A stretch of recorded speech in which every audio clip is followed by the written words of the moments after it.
Well, we've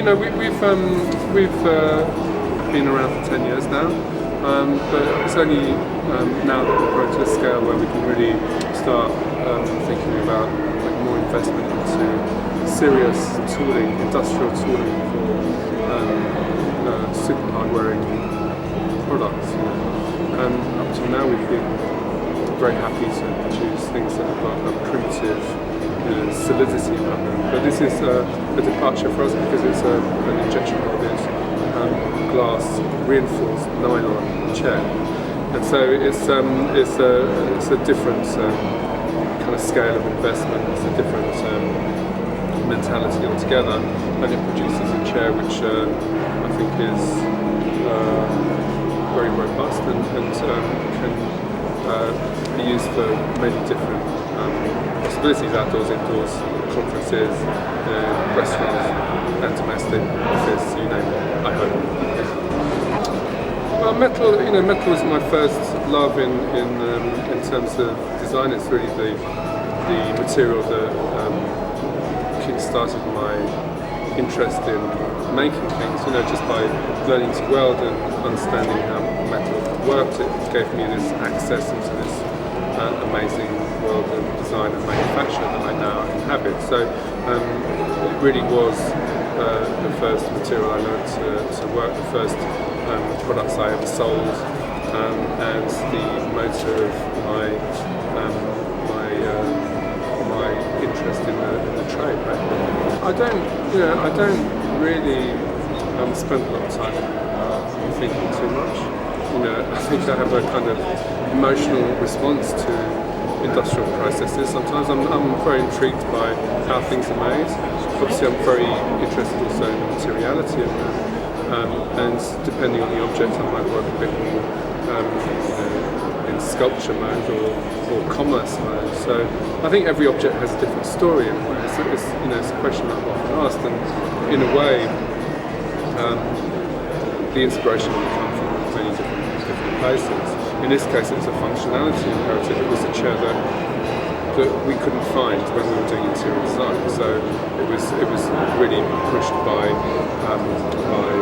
commercial need, but I quite like the idea of trying to make a more sculptural object in what's actually a fairly boring space of very functional stacking furniture for high volume production.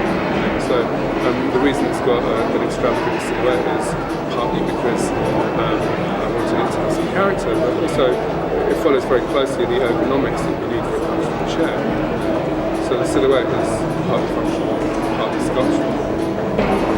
Well, I like making things. I think all too often, I love using computers as well, but I think all too often designers these days are robbed of the possibility of working with material. I've been very lucky in being actively engaged in processes of making things and also of selling them. So I quite like the idea that I can make something, have an idea, make it, and then sell it in a day. And then, so the process is like I say, it's multifaceted. It incorporates quite a lot of hard thinking about commerce, because it's my own money in a way that it's my own livelihood. I'm not just doing it as a service. This is what I do, right?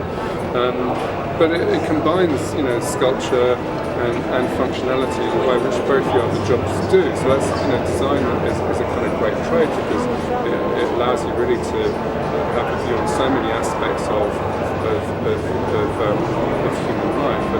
And from an emotional perspective, I'm still very keen on the tactile and visual qualities and sculptural qualities of the objects that I make. Well, funny enough, I've never really been given a lot of advice. I didn't go to design school, and so I kind of drifted into being a designer. So nobody tutored me or taught me. I got a lot of inspiration quite a while back when I was working with some of the oldest designers I could find. I did a project with a company called Habitat where I tried to find that generation from the 60s that were very inspirational to me, I think. And so I think I didn't get a lot of advice, but I got a lot of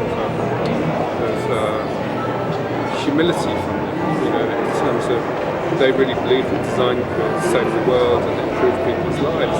I think all too often that's something that we've forgotten.